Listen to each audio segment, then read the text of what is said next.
Avery, whose show is this?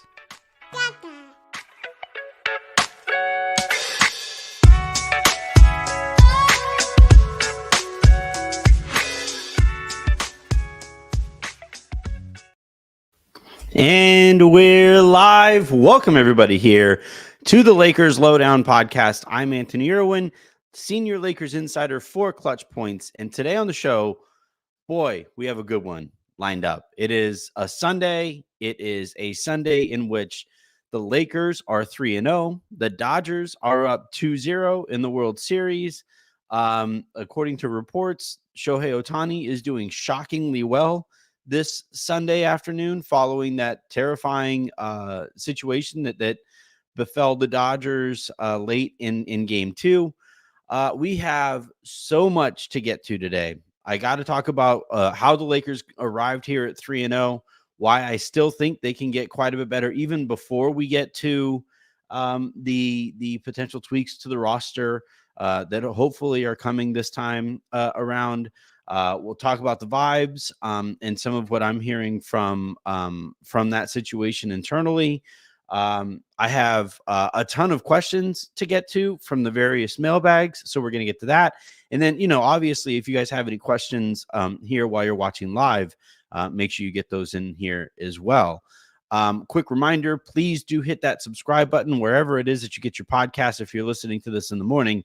And if you guys are watching live right now on YouTube, please do hit that subscribe button and the like button there too. Those likes apparently really help. Also, if you guys are watching on Twitter, which you can follow me at Anthony Irwin LA on Twitter. If you guys are watching there, head on over to youtube.com/@Lakers Lounge to find the show there and check out the show there. Also, we have a Discord here for the Lakers Lounge that has been really fun, really active. I get notifications for every single message that gets sent in that Discord. So I'm almost always in there, at least seeing how the conversation is going and usually participating, unless, I can't get to my phone or something like that.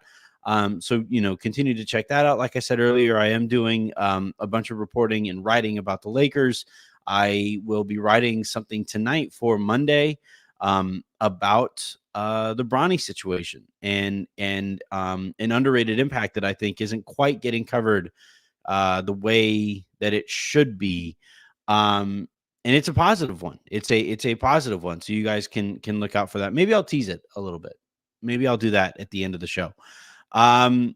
We have also one of the coolest moments I think I can recall in sports ever, because of the crossover impact that it like tangibly, like it really felt like it had. Freddie Freeman's homer, I think, kind of helped win the Lakers a basketball game. I'll explain that. I made a TikTok about it. I wasn't thrilled with how it turned out, so I'll explain it a little bit more on this one too. But yeah, questions, vibes, wins, all of that good stuff. Let's start with the start to the season, right? So obviously, opening night, the Lakers beat the Minnesota Timberwolves, and then they had a couple days off before they played Friday night against the Phoenix Suns. And then, after picking up that win, they played against the Sacramento Kings at home and took care of business there. All 3 of the games, I think, have been very interesting, very enlightening, to be completely honest.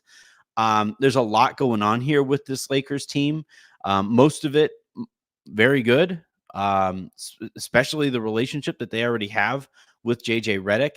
The best thing, though, to come out of these first 3 games was actually something I saw right before I went live. This is apparently from the end of the Lakers game against the Kings, in which the Kings announcers didn't like a couple pieces of paper falling from the rafters. Oh my gosh. And they got the streamers coming down like what the Dodgers. This, game 7? Just won the pennant. You got to understand, this is Anthony Davis' first win against the Domantas Sabonis. It is. So they're going to celebrate out here. 131, 127. The Sacramento Kings, the same team that shoots a giant fucking laser into the heavens after every single win they get, are butthurt over some confetti falling after a win. Yeah, it turns out when you play an 82 game season, one thing that helps keep the vibes up a little bit, which by the way, the Kings should know better than anybody, is to celebrate said wins. Crazy. What a concept. Unbelievable. Just I saw this right before I went live, and like my day has been fantastic. I'm a little thick, little hungover, because of the last two nights celebrating the Dodgers winning the way that they've been winning. But overall, just kind of focusing on hydrating, having a good time here with how the last few days have gone in the sports world. And this was just tremendous. It made my already great day even better. So shouts to the Kings announcers, which was just amazing. And like, yeah, like Brian Fritz is asking, like, don't the Lakers drop streamers after every win? Yes, they do, because you're supposed to celebrate wins. Otherwise, what's the point of winning? Like and that announcer crew having a problem with this specifically, like they were very salty. The Kings had made one of those, fake comebacks that the Lakers are great at. Climbed back into the game late. Then LeBron and AD were perfect down the stretch, and wound up winning this game. And it was just like absolutely, insane to watch. I was, watching that live last night, and I was just blown away by what the Lakers were able to pull off in those moments. And it was just LeBron going on basically an individual 16-0 run. Anthony Davis getting the better of Domantas Sabonis for the first time ever. That the and again, like it all kind of starts with, I think D'Angelo Russell was asked after the game, what's been the difference this year to last, and it's like, well done, reporters. You know what you're going to get from D'Lo. He said, like, yeah, we're organized. The system. Rui Hachimura said after the game, the difference has been the system. And in they have a system. He didn't say that second part, but it's inferred.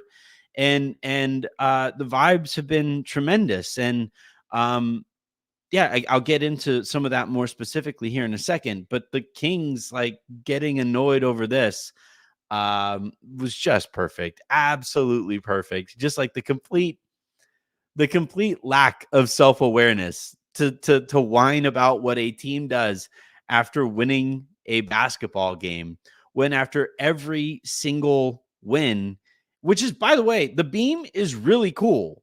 Like, it is objectively a really cool thing that they do. More teams should celebrate these things and find really cool ways and cool traditions to do that. I'm a Dodgers fan. I don't really like the Angels very much. I'm pretty apathetic to them because they just are going to suck forever. But they light up, they light the A up, right? They light that baby up, and celebrate wins. It's a good thing to celebrate wins over the course of these long seasons where, it's very easy to just get tired and broken down by how long a season it is. And yeah, it's just unbelievable that the Kings would be like, oh, how dare you, sir? How dare you drop 3 pieces of confetti? One landed on my table, sir. What are you doing, idiots? All right. I want to spend a little bit of time on this because I tried to make a TikTok about it, still kind of figuring out that platform and what we're going to do with it for the lounge. But so essentially on Friday night, the Dodgers and Lakers obviously were both playing. There was also a game, by the way, at SoFi. There was a high school football game going on at SoFi. And the USC football team was getting ready to go on that same night, So as all of this is going on, you had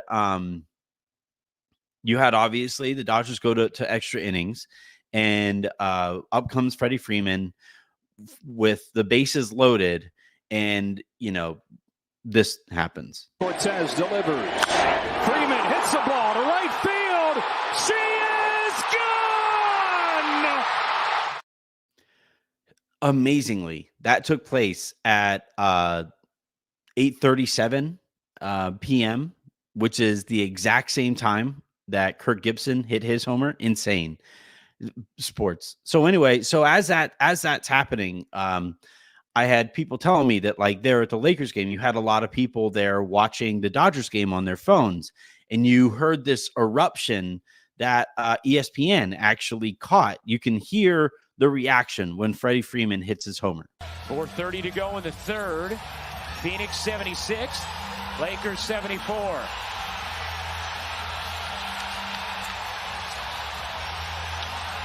You hear the crowd erupting here. Why is that, Ryan? That's because they know the Dodgers have just beaten the Yankees on a walk-off grand slam by Freddie Freeman. Wow. So the play continues. You can't, like, stop the game. The Lakers can't just be like, hold on, everybody. We need to show you this play. So the game continues for a little bit, and you do have a little bit more of a back and forth. So when that happened, I don't know if you saw it, but it was 76-74 when Freddie Freeman hit his homer. And then the lead gets all the way up to, I believe, 5 in Phoenix's favor before the Lakers call a timeout, which, by the way, feels like a bit of a miracle whenever JJ Redick calls timeouts, given what we went through last year. But Lakers call timeout.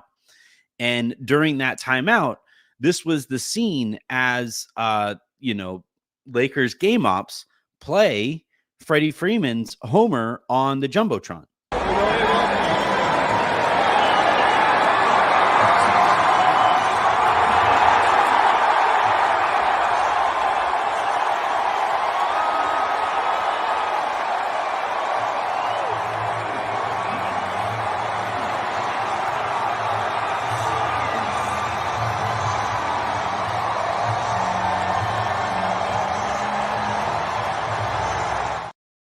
So after that, Lakers come out of the timeout, and yes, like, you could just say that, like, they, got their shit together during the timeout. Runs happen in basketball, whatever. The Lakers come out of that timeout, though. They immediately go on an 8-0 run, take the lead from Phoenix. And Phoenix, from that point on, only regained the lead once, which the Lakers quickly got back and then led from there on out, wind up winning the game. A game, by the way, that the Lakers were down by 22 in at its worst. Like, I watched that game the next morning and I was like, they won? Like, this is ugly. And we'll talk a little bit about, I'm sure it's going to come up, why the Lakers find themselves in these holes.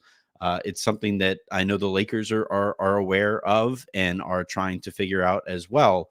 But it is so cool that,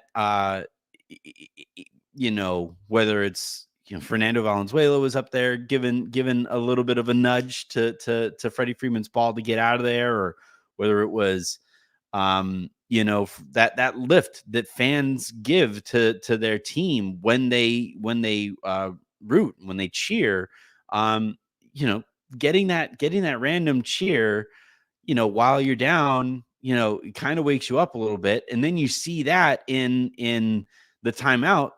They actually showed, I didn't grab this video, but they showed Bradley Beal watching Freddie Freeman hit that homer. He's like, damn, he smacked that thing. And that the Lakers, looked up and they saw everybody's reaction to it too. So, like, it does kind of give you like well, shit, we have to match that energy here. We have this opportunity. We've climbed all the way back up from 22. Let's just take care of business here. And sometimes, Phil Jackson used to say this all the time. This is why, those fake comebacks happen, because when you're that far down, you have to play really, really hard to climb all the way back into the game. And that takes a lot of energy. And if you don't get over the hump when you have that first opportunity, it becomes like all the harder if they build that lead back up. So if it goes like a 22-point lead and then you tie the game and you have a shot, you have an opportunity to take the lead and get over the hump and get yourself that momentum. If you don't make that shot And then the other team goes on a bit of a run, and it goes even to like a 5-point lead. Phil Jackson was like, man, that just made this game a lot harder than maybe it was even when we were climbing up from 22. And then, if you climb that hill again, and then you can't quite get over the top, like it just becomes impossible eventually. And in this case, the Lakers had climbed back up. They couldn't quite get over the top. They couldn't quite get over the top. They couldn't quite get over the top. Phoenix extends the lead again back out to 5. And you're like, man, come on, guys, like just get this going. And I would only imagine that like those guys are sitting there in that timeout. They look up and they're watching on the Jumbotron while, they're watching that incredible moment. And they're listening to the entire crowd react to that moment. It's like, let's fucking do it. Let's go. And I don't know, when I noticed all of this kind of line up together, man, it's the best thing. Sports. they're the absolute best. All right. Let's go ahead and I'm going to go ahead and bump Eric. You're annoying. Ban user. Eric always is complaining in here, and I would just rather not be that in my comments. But all right, so let's go ahead and dive on into some of what I've heard about the vibes so far, some of what I've noticed, obviously, also with these vibes and all of that good stuff. First and foremost, I think it needs to be said that the guys, again, I said this coming into the season, and I said this all last year, but everybody thinks of NBA players or professional athletes in this, like they're all divas and they're all this and they're all that. Needs to be said, painting large swaths of people with a broad brush always gets you in trouble. But a lot of times the narrative about these athletes is that they don't love getting coached. They don't feel that they need to be coached, right? And I don't think that's true. The Lakers last year, Rui wanted to be coached. D'Lo, Austin, like they wanted to be coached specifically by a guy who looked like he knew who these human beings were and had ever watched them play basketball before. And you fast forward from that experience where it just felt really unorganized, really kind of thrown together at the last second. The fact that it ever got to Anthony Davis being like, this ain't it, this is not cutting it, and he was firing shots at like the game plan and stuff. AD doesn't do that. Like that is not how he operates. And that was the moment that like people close to the Lakers like, okay, so Darvin is like done. You're not getting this back. He's not getting this locker room back. And been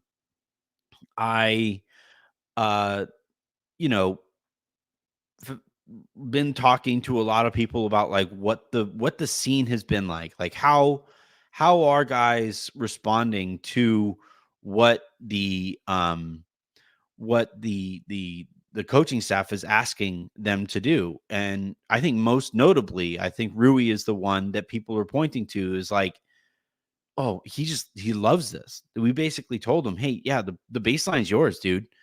You got a back cut on the baseline. You can get all the dunks there that you want. If you knock down corner threes, that forces teams to close out really hard to you when you're a dribble away from getting to the basket and getting a dunk that way. You're a giant human being, a really athletic giant human being. You can go in there and you can body people up and you can go get offensive rebounds to your heart's desire. And then on defense, just don't have those squirrel moments. Like you keep paying attention to where your guy is, because you're like the nice thing actually with Rui is that he's spending a lot of time guarding those guys in the corner, and their offensive assignments is very similar to his. So essentially, he knows exactly what those players are looking to do because he's looking to do that on the other end of the court, and he's now able to, anticipate some of what those players are going to be attempting while they spend time in that corner. So all of this is to say that, Rui specifically really kind of like perfectly um, sums up the difference between last year and this year, where those guys, like, they wanted to be coached. They wanted the coach to be prepared. They wanted the coaching staff to like appear like they knew what they were doing more regularly than they did. And by the way, like, if you look at actual, like, I think we'll see what this coaching staff does over the course of the year and how their reputations kind of scale out at the end of the year.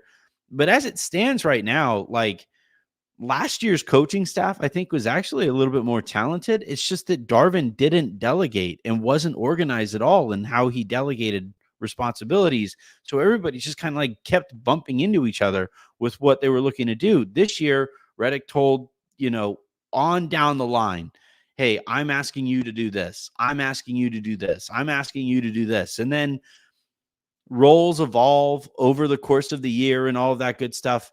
But like you have this situation here where everybody is very aware of what needs to be done for the Lakers to succeed, and that all starts at the top. And JJ has been very, very active in communicating with everybody. He's perpetually available to players and to assistant coaches and to anybody. I've been told. I'm really kind of happy with how that has seemed to this point. And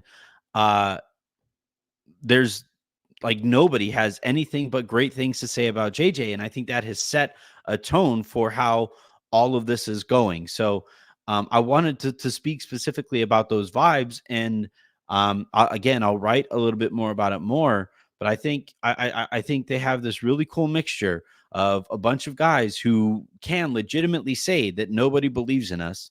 It's the first time ever that LeBron can actually say that and do so believably. It's probably the first time ever that AD can say that same kind of a thing. And you have this collection of guys who all feel doubted, all feel slighted, and they can step into the season and play super free for a coach that they believe in, and very, very importantly, they feel believes in them for like what they are specifically asked to do. I think Darvin always believed in his guys. I think they always got the sense that he believed in his guys, but it just felt kind of awkward because that belief didn't come with like follow through, or it was inconsistent. Somebody like Rui would like, would if he screwed up once, well, you're right here on the bench next to me. But like Taurean Prince or Cam Reddish could screw up however many times that they wanted, and it didn't really matter. And I think that accountability, I think that communication, I think that organization and the system that they're running has been phenomenal to this point. Can get better, and I think it'll be fun to watch as that evolves too. But as it stands right now, man, the vibes are great. The Lakers believe in JJ. And there's no reason for us not to either. All right, let's go ahead and dive on into your guys' questions. I always like to start with the iTunes mailbag. I don't think I answered this one. This was from October 19th. So I think this came in like right after I recorded the last show. Love the show, Anthony. Still bummed Aaron isn't allowed to come out to play, but love Raj is on more, and hope you get Harrison on more frequently. Writing this after the last preseason game. Yikes! Do you think they cut Castleton and keep Olivari? We know how that goes. I know they don't need another guard, but truthfully, Castleton isn't playable. If AD or Jackson get hurt, they just need to play small ball or finally make a trade. Once they do trade one of their guards, retaining Olivari will make sense. So we know how this all played out. I will say this. The Lakers are still active right now in, talking to teams, and like, some of the conversations are just kind of regular check-ins. Like, hey, how's it going? What are you hearing about over here? What are you hearing over here?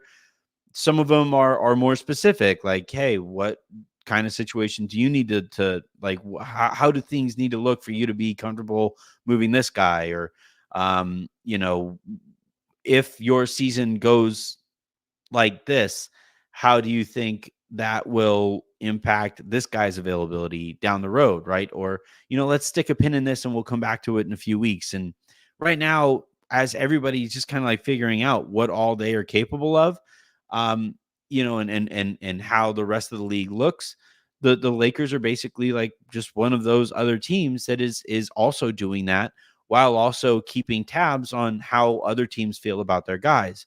So I know this is a long-winded way of answering a question about what wound up happening anyway, but uh, from what I've heard, the Lakers are still kind of, you know, beating that path.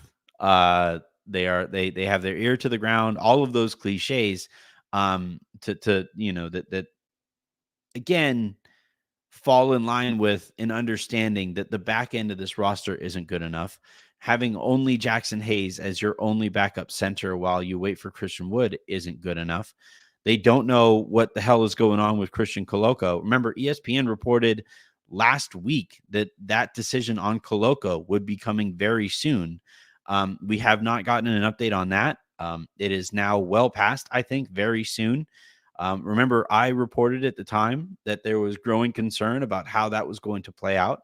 That concern only continues to grow because everybody's looking at the thing like, hey, can we get like any notice?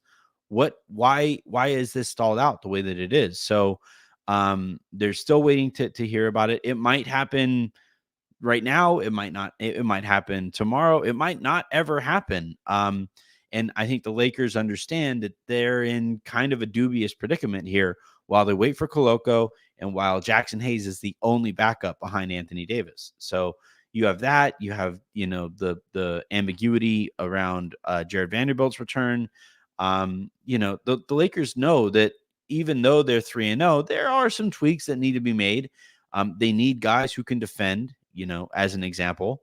And if and when they ever do address those things, this is the start of the season that they needed to be able to do those things. So we'll kind of see how this plays out.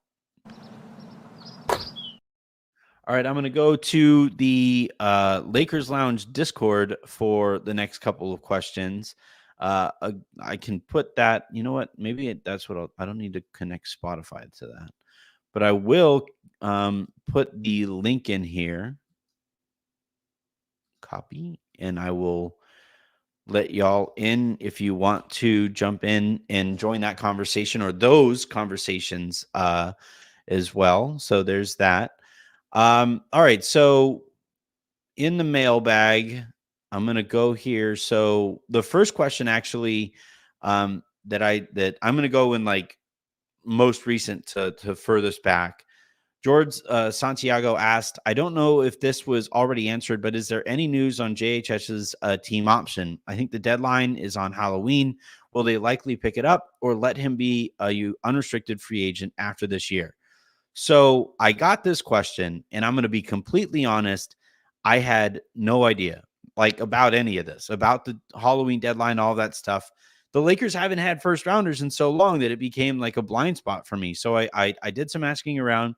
Shouts to Eric Pincus, who helped clarify some on this too, and had a couple conversations, with some people close to the Lakers, and I'm still kind of sussing this out. But the sense that I'm getting is that at some point this week, remember, I'm recording this on the 27th. I think Halloween is this Thursday. So sometime this week, the Lakers are going to re-up on Jalen Hood-Schifino's player team option for next year. And then after at next year, if it looks like this, then maybe after Halloween next year is when they'll probably look in and say like, hey, maybe them not picking up his fourth year option would be the fire under his ass that he needs to figure his career out.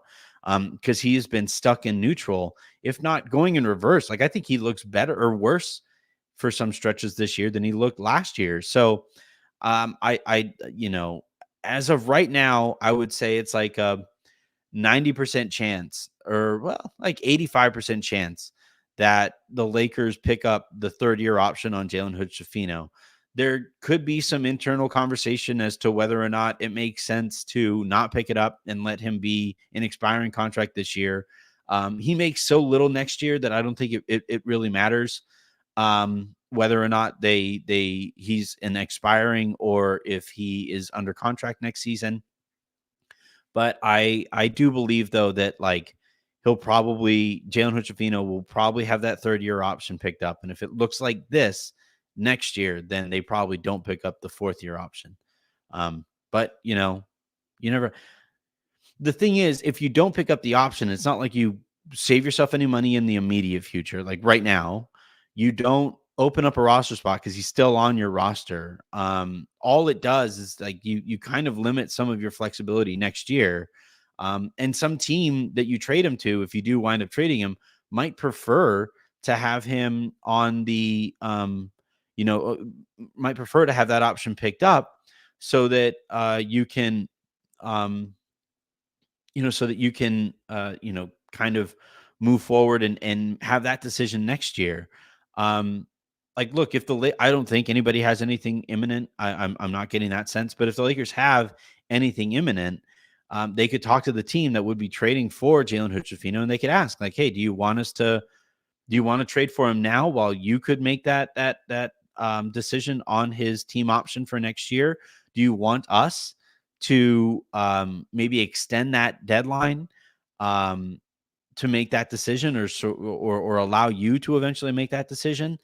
Those are conversations that could take place if the Lakers were involved in trade negotiations on a deal that was imminent, but they aren't. So those conversations aren't really taking place right now. It's weird that they would you would have to make that decision on, I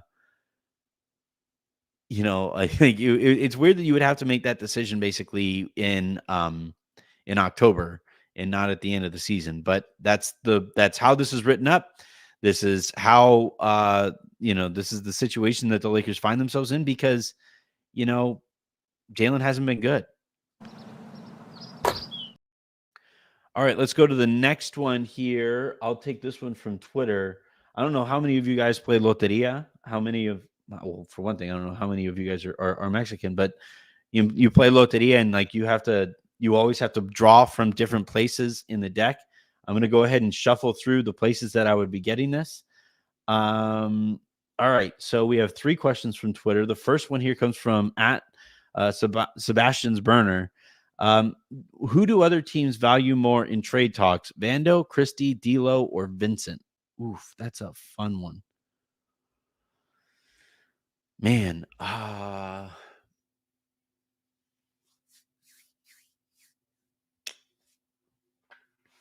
is a good ass question, Sebastian. That is a good one. I would say in order, Vando, D'Lo, Christie, Vincent. All bunched up very, very close.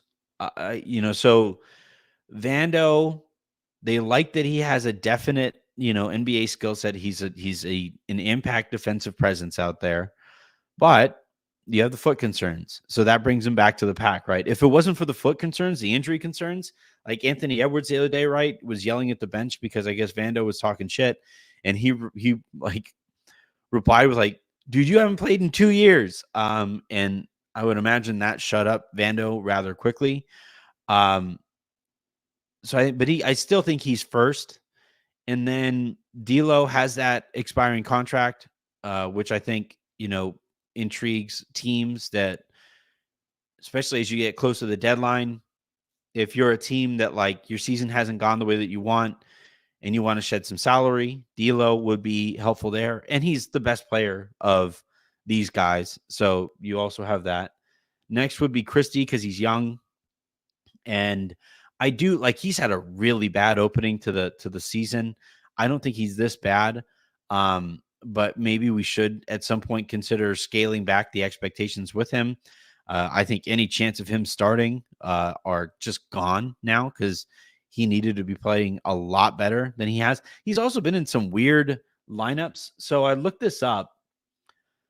The Lakers' 3 most played lineups so far are the starters. Obviously, they've played 37 minutes together. They carry an offensive rating of 100, a defensive rating of 100, and a net rating of 0. If you have LeBron and AD on the court, your start like that group needs to be blowing teams out of the water. So that's a little disappointing. I think that's part of why they have stumbled out of the gates and found themselves down big as they did against Phoenix and then as they did against Sacramento. The next most played lineup together is Wrecking Worlds. This one is LeBron, D'Lo, Rui, Hayes, and Connect. They are now all of this is small sample size theater, so that's the giant disclaimer. But that lineup, 163.4 offensively, 89.5 defensively. That's a net of 73.9. They are freaking killing dudes. And it's kind of an interesting group, right? Because you have the creativity of LeBron and D'Lo. You have a little bit more size on the perimeter with Connect out there instead of Austin. You still have plenty of size inside with Rui, Hayes, and LeBron. That group, you have 4. Like, I think Rui is turning into one of those not fire alarm shooters, but like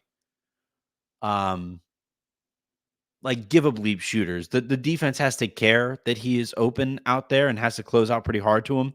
So, and then you have Connect, who's a fire alarm shooter. LeBron is a fire alarm NBA player. You don't want him in space ever. D'Lo, I think, is a fire alarm shooter as well. Best 3-point shooting season that any Laker has ever had.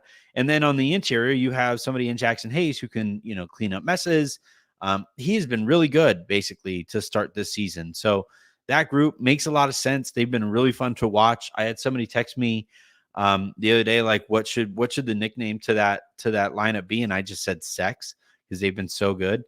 The next lineup though, the next most played lineup, and the only other lineup that has played more than 10 minutes together has been gross. That is the one with Anthony Davis, D'Angelo Russell, Rui Hachimura, Austin Reeves, and Max Christie. And this is the group where LeBron subs out and Max Christie comes in. And I don't think you have, enough size out there because Max isn't a 3. You do have some creativity between Austin and D'Lo and AD with the way that they're using him, but not a ton. Like, they're really struggling to score. It also hurts that Max just has been abysmal from 3 this year. So, and also D'Lo also hasn't shot the ball very well. So maybe this group plays a little bit better when D'Lo starts playing a little bit better. And by the way, like I've actually liked what we've seen from D'Lo defensively. That has been good to watch over the course of this season. And then, you kind of Reeves is also working his ass off defensively, but you do still have those physical limitations there. That group, I think, is going to be the one that eventually is kind of tweaked. Maybe instead of subbing LeBron out first, you sub one of Austin or D'Lo out first, and you bring in like if Connect continues to outplay Max the way that he has, you bring in Connect in for one of Austin and D'Lo, and you basically that lineup that I said a second ago that's killing people, that LeBron, D'Lo, Rui, Hayes, and Connect one. If you basically have that lineup, but with AD instead of Hayes, that makes a lot of sense. Now, I also understand why they would be subbing LeBron out as quickly as they are. And maybe this is where getting Vando back would help, because if you basically make Vando your 6th man deal, and then LeBron subs out, you sub Vando in, and then you have Austin, D'Lo, Vando, Rui, and AD. You have three really good shooters in Rui, Austin, and D'Lo. You have one willing shooter, and I think I've been saying this all along. I really think that AD is going to be a pretty good shooter this year.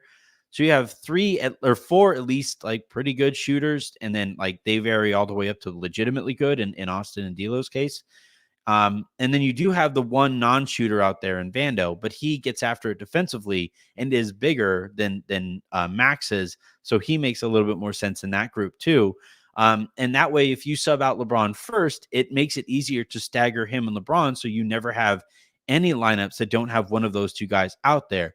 So, like, again, get healthy for one thing, and then this is the kind of thing that you iron out over the course of an 82-game season.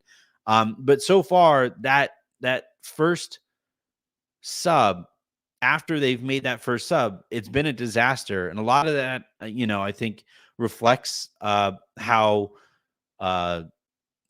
Max has played. It hasn't been good, but I think also a lot of it reflects, a kind of bad fit and a bad construction of that lineup. So we'll kind of see how that gets tweaked over the course of the season. I'm trying to think of what the question was. Oh, what was the question? Dun, dun, dun. I forgot what the question was, so I hope I answered it. All right. I'll do the next one here from the super comments because we have we have 5 of those. So that means I get to play this bad boy. Only 2 undefeated teams right now, right? Are the Lakers and Celtics. That's kind of fun. All right. First question here comes from Rye Guy, who writes, I joke around with trades a lot, but if they get Colin and Kessler plus keep D'Lo, they're legit. So it would be Gabe, Christie, Wood, and Lewis plus both picks at the deadline. I don't think Utah does that unless their season is just an out and out disaster, which might be the point, that they're going to want Cooper Flagg. He would be very popular in Utah for reasons. But I think that would happen, like you're saying, at the deadline. And I don't think that that's enough capital for both of those players as it stands now. Maybe by the time you get to the deadline, these teams are more realistic about the returns. All of these players or all of these prices, they basically like start really high at the beginning of the season, and then they kind of like go down, over the course of the year. And then you get some like funny stuff happening at the deadline, depending on what other moves are being made.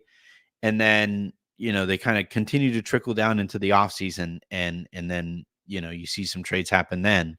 But right now, like this is when the prices on guys are going to be the highest, because generally speaking, if you're trading for one of those guys now, 3 games into the season, you're doing so out of desperation, and you pay inflated prices because of that that desperation. So maybe both Colin and Kessler's prices drop to the point where like they each go for a pick or something like that. I also don't think that that's the combination of players that the Lakers would want to trade 2 first rounders for. I know they're both good.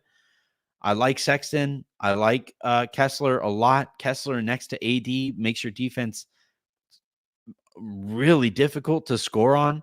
I would love to see that. I just don't think that is like that would be kind of plan C, I think, right now.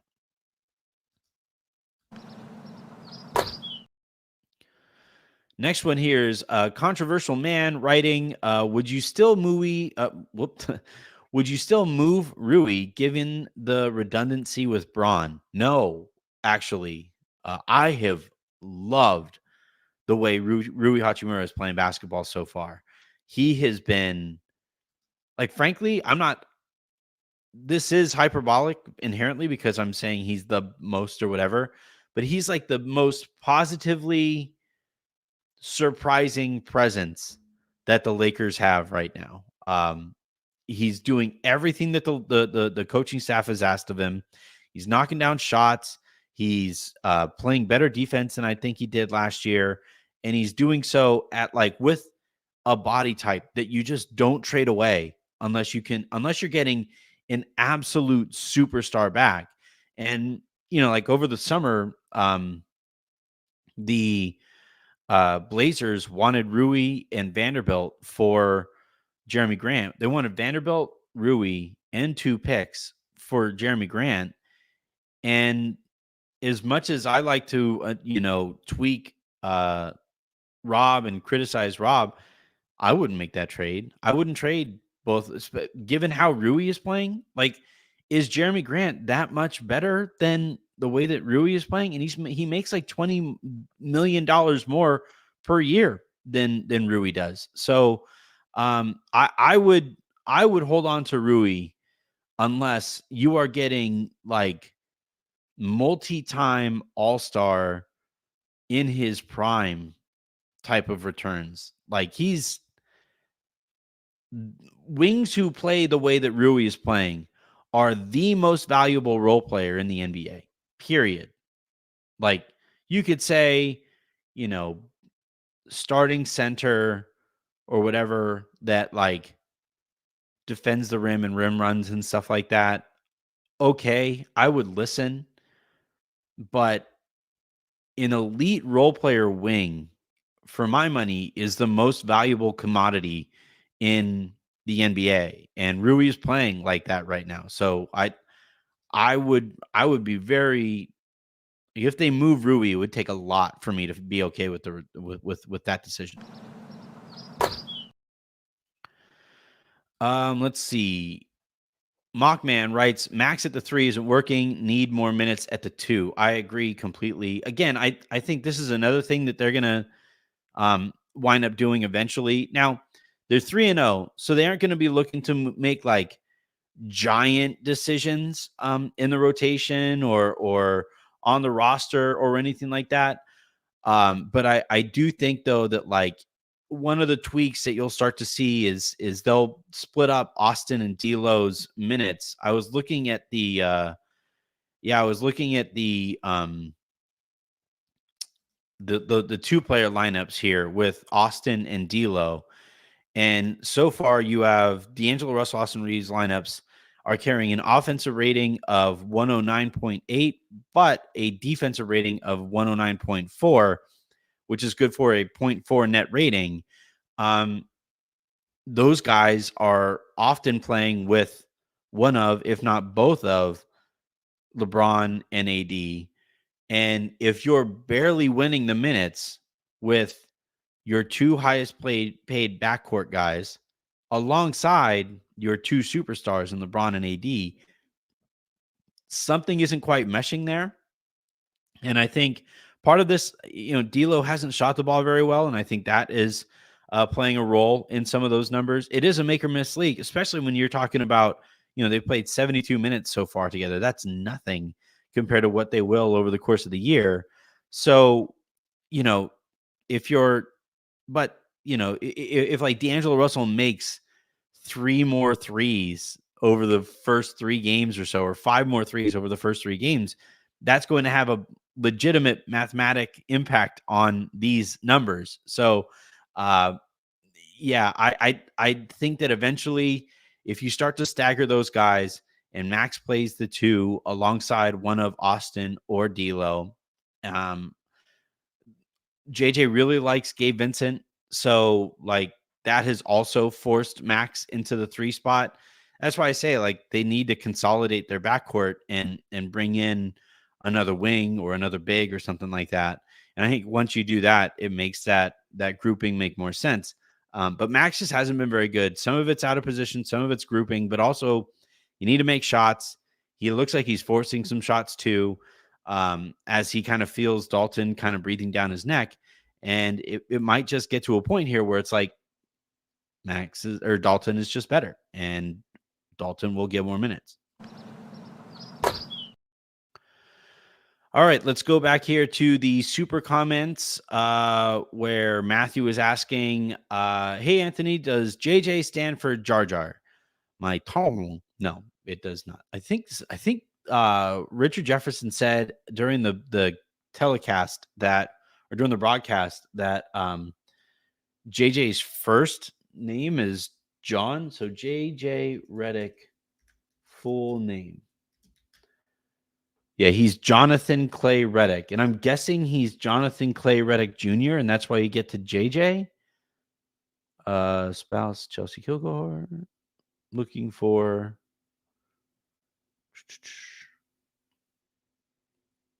Oh, maybe he just went by JJ. So yeah, you have that going on. But yeah, because I don't know who his parents. Skip Bayless. Yeah. I'm not saying who his dad is. He might be a junior. He might be Jonathan Clay Redick Jr., but that would be listed.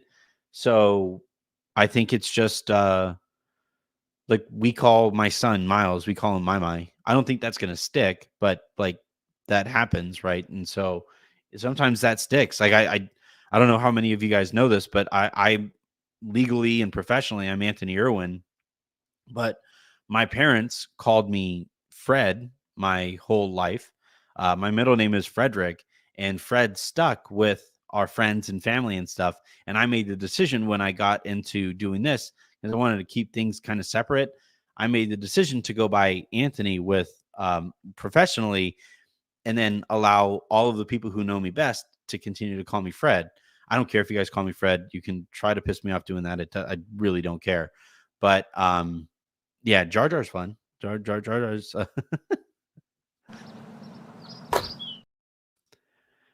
Jason JK Productions Kelly writes, this team already proved it's worth investing in. Well, I mean, look, here's how I'll put it, right? And I've said this before on the show, and I'll continue to say it. Rob's favorite line when it comes to these decisions on investing, not investing, doing stuff at the deadline, not doing stuff at the deadline, his favorite line, his go-to line is, we didn't see a move that would put us over the hump.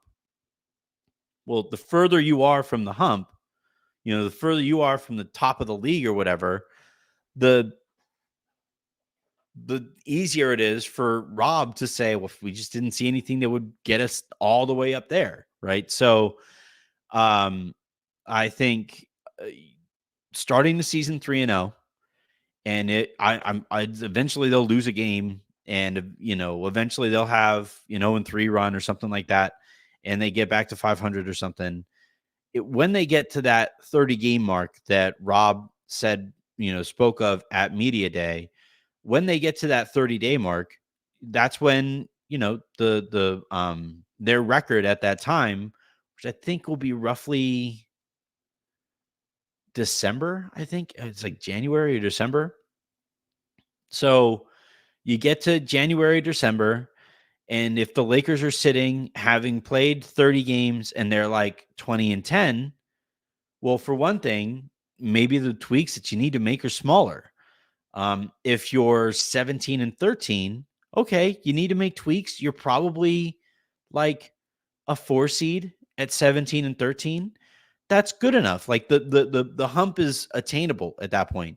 If you're 13-17, or if you're 10-20, then that climb looks all the more impossible. And somebody like Rob, who seems more inclined to not do some stuff at that moment, like he has that built-in excuse. So I think inherently, and this, I've been very consistent on this front, inherently you have LeBron playing the way that he's playing.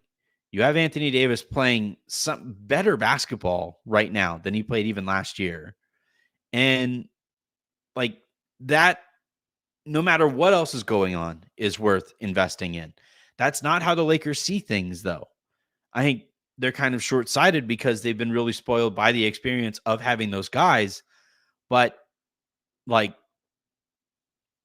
if you sit 30 games in and you're a 4 or higher seed, you don't feel like you need to make an absolute grand slam type of move to get you up to like the best team in the conference, or the right matchup going into the playoffs, or a viable chance against Boston or Milwaukee or some other team in the finals.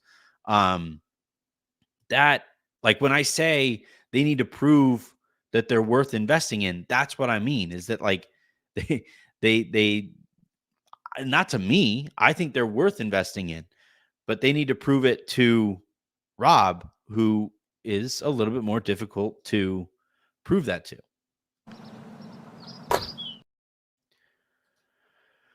All right. I'm going to let's see. JD writes, can we steal one of the Cavs centers? Possibly. You know, I do think there's a lot of overlap there. So maybe eventually they'd look to split those guys up. All right, I'm going to go back into the Discord here because there's some good questions there. No, Brian Fritz wrote earlier, knowing that a backup big is still probably the team's biggest need. What do you think the second biggest area they need to improve at? Perimeter defense or shooting? Both. Like they need to go. They need, ironically, they need KCP. Like they need that player at the 2 spot that we were hoping Max would be. Maybe Dalton is that player. I don't think he's the defensive player that he needs to be or he will be this year. But like that type of player outside of, is really key. You need to consolidate the guards. They have too many guards. They have too many bodies back there who viably need minutes. And if you could, like we all have fantasy football teams. Right now, I have like 3 decent tight ends. I have Mark Andrews, I have Sam Laporta, and I have Freiermuth. I can't just drop one of those guys, but if I can consolidate them and get if I can trade 1 or 2 of those tight ends and get like a better wide receiver, yeah, it makes my team a little less deep. It makes it hurt more if like one of those guys, if the guy that I don't trade or, basically focus in on from here on out gets hurt.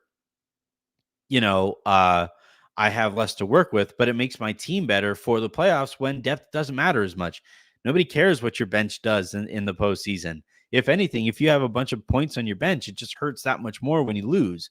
So, yeah, I think, consolidating those guards, splitting up D'Lo and Austin, whether that's done by staggering them or by moving one of them, probably D'Lo.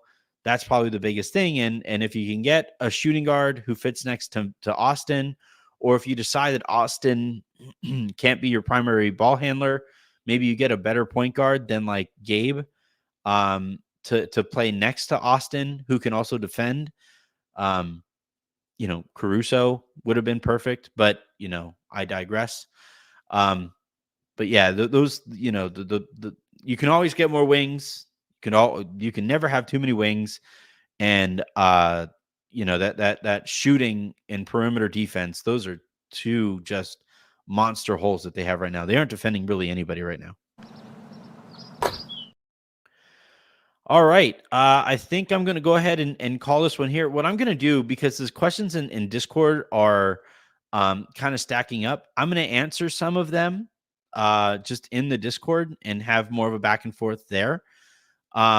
Again, I put the link to the Discord in there earlier. So if you guys want to join in on the fun, you guys can there. And then, yeah, keep an eye out for that clutch points piece. It's about Bronny. It's about the vibes, and it's about how those things are connected. I think you guys are going to enjoy that. And then enjoy the rest of your weekend. Nice, calm day. Dodgers don't play today. The Lakers don't play today. We get to just kind of enjoy our Sunday and then dive right back into that real hot water tomorrow. So until then, and by the way, my guest tomorrow, I don't want to jinx it, but you guys will be stoked. So hit subscribe, make sure you don't miss it. And until then, until we have that conversation, until the next time you guys hear from me, I'm Anthony Irwin saying, have a great rest of your weekend. Make somebody else's. Hit that subscribe button, hit that like button, tell your friends that you love the show, tell your enemies that you hate it, and I will talk to you tomorrow.